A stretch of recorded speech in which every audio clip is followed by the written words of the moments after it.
Aqui estamos para continuarmos o nosso estudo do livro Mecanismos da Mediunidade.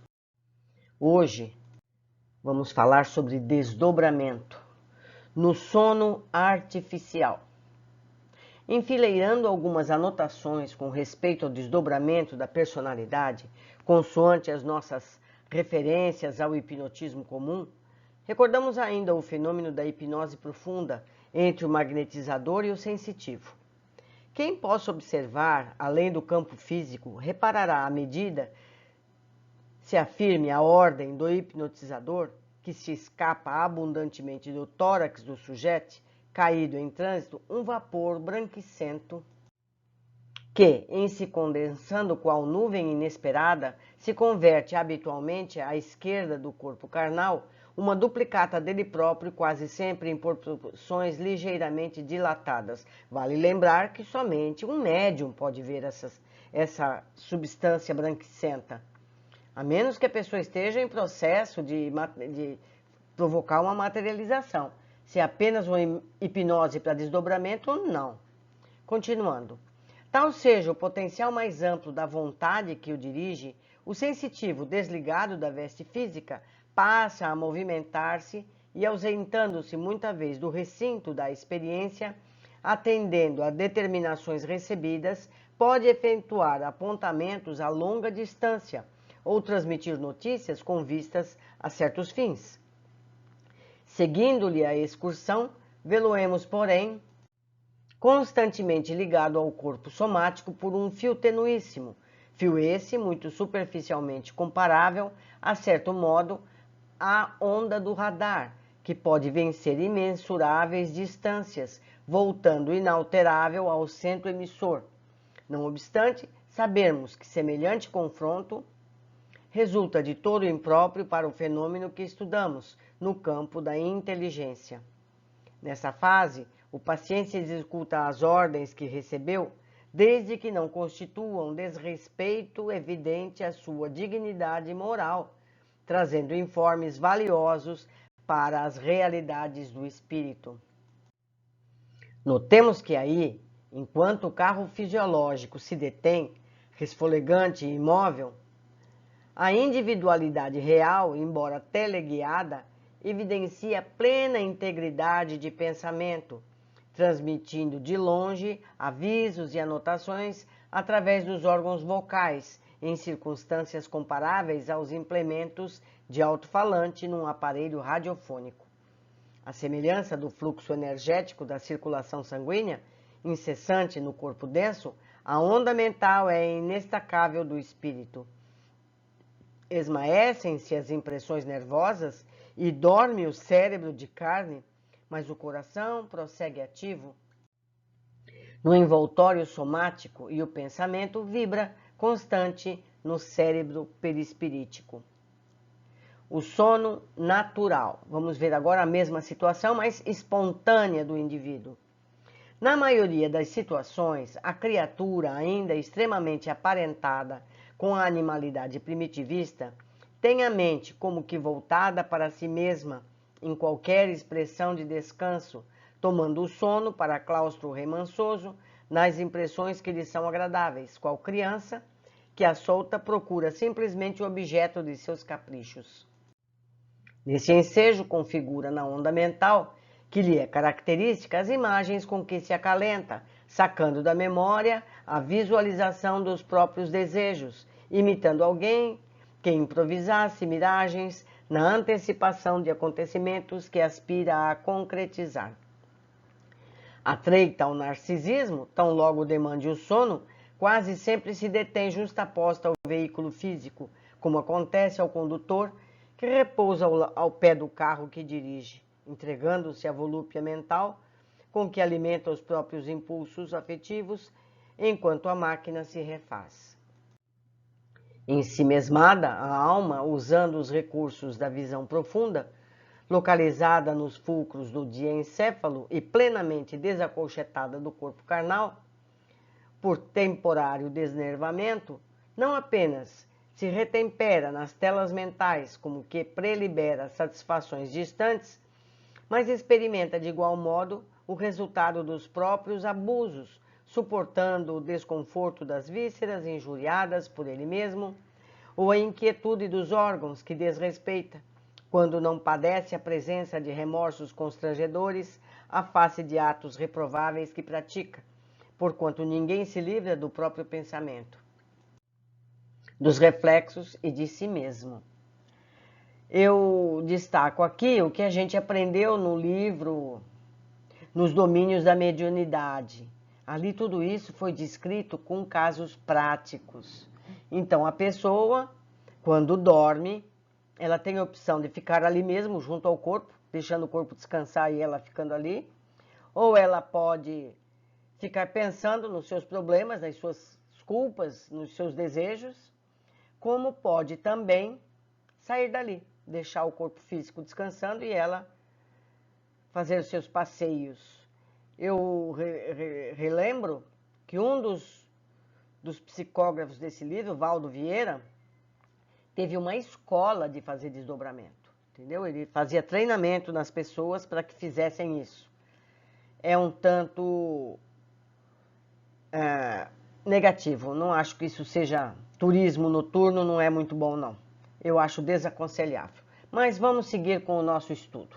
Sono e sonho. Qual ocorre no animal de evolução superior, no homem de evolução positivamente inferior, o desdobramento da individualidade por intermédio do sono é quase que absoluto estágio de mero refazimento físico para a maioria das pessoas. No primeiro, em que a onda mental é simplesmente fraca emissão de forças fragmentárias, o sonho é puro reflexo das atividades fisiológicas. No segundo, em que a onda mental está em fase iniciante de expansão, o sonho, por muito tempo, será invariável ação reflexas do seu próprio mundo consciencial ou afetivo.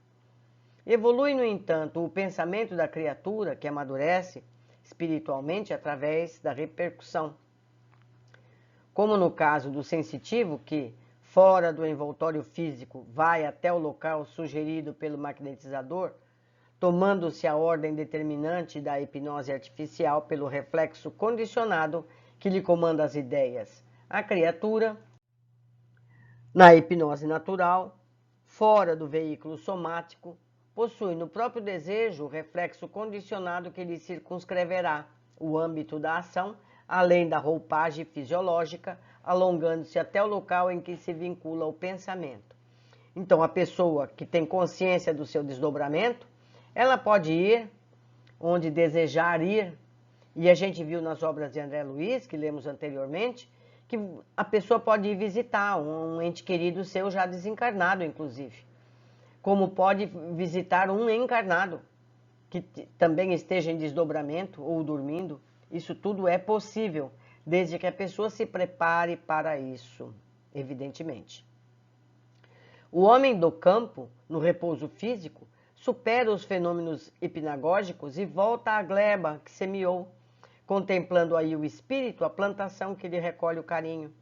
O artista regressa à obra que se consagra, mentalizando-lhe o aprimoramento. O espírito maternal se aconchega ao pé dos filhinhos que a vida lhe confia, e o delinquente retorna ao lugar onde se encarcera a dor do seu arrependimento. Ou seja, cada um de nós, durante o sono, vai onde o seu coração deseja estar.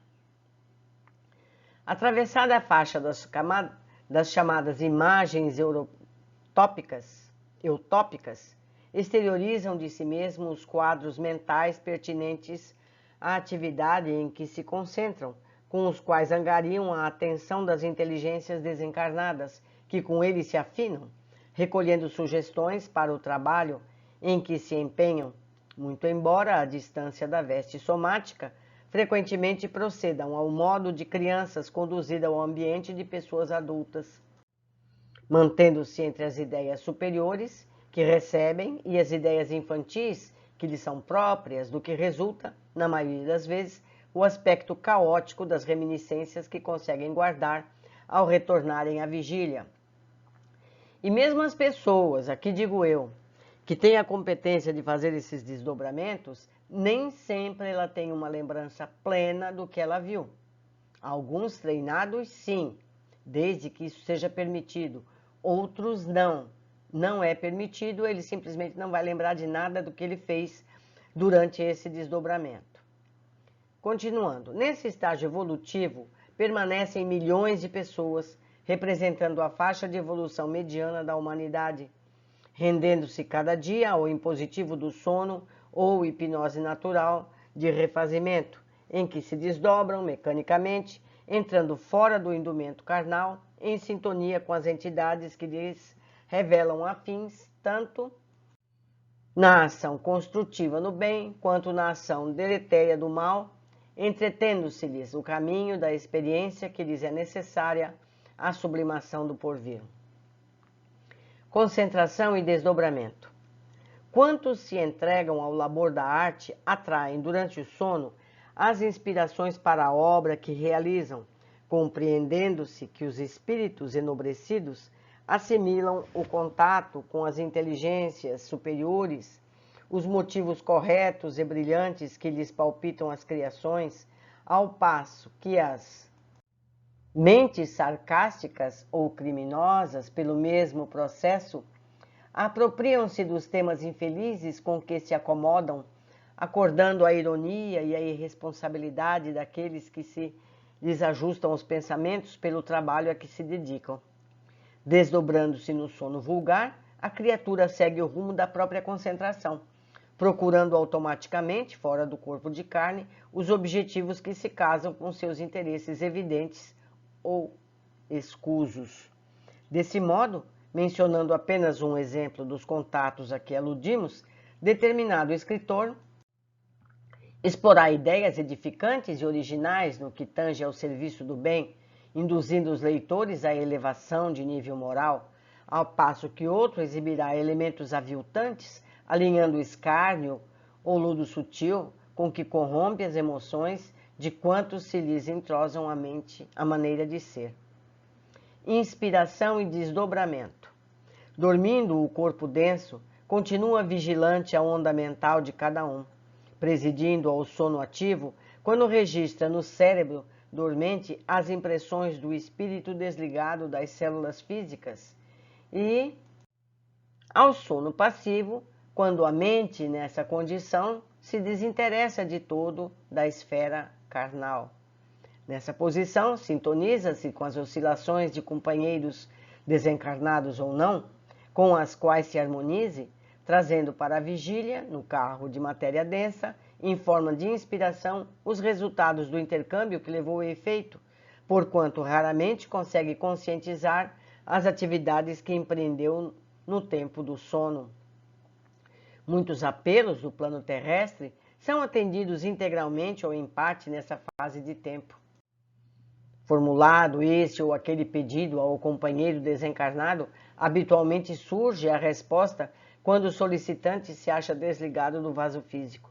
Entretanto, como nem sempre o cérebro físico está em posição de fixar o encontro realizado ou a informação recebida, os remanescentes da ação espiritual, entre encarnado e desencarnados, permanecem naqueles espíritos que ainda se demoram enchumbados à terra, à feição de quadros simbólicos ou de fragmentárias reminiscências, quando não sejam na forma de súbita intuição, a expressarem, de certa forma, o socorro parcial ou total que se mostrem capazes de receber.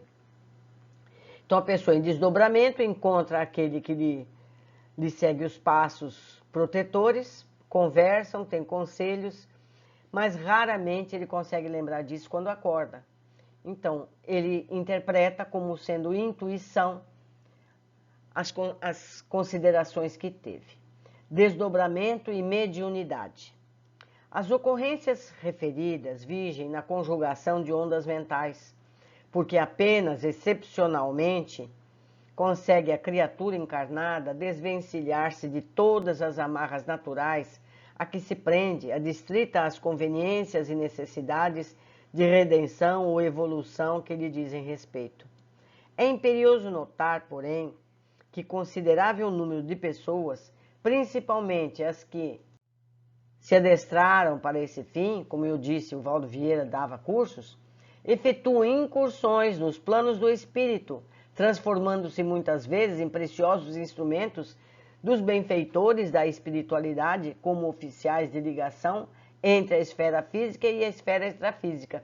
Nós vimos isso também nos livros anteriores, em que André Luiz e seus mentores vão em busca de pessoas encarnadas para que, em desdobramento, possam auxiliar nos trabalhos espirituais.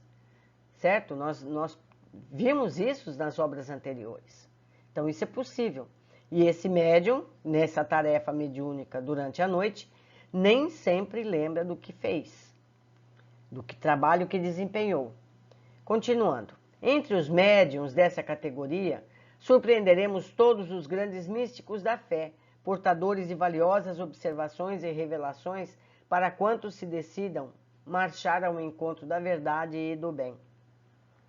Cumpre destacar, entretanto, a importância do estudo para quantos se vejam chamados a semelhante gênero de serviço, porque, segundo a lei do campo mental, cada espírito somente logrará chegar do ponto de vista da compreensão necessária, até onde se lhe paire o discernimento. Eu lembrei agora que Emmanuel levou Chico para um passeio no espaço, mostrando o cosmos. Foi interessante esse fato. Só que o Chico lembrava de tudo, porque o Chico era excepcional. Terminamos mais um capítulo, muito precioso, como todos, e eu aguardo vocês no próximo. Um abraço.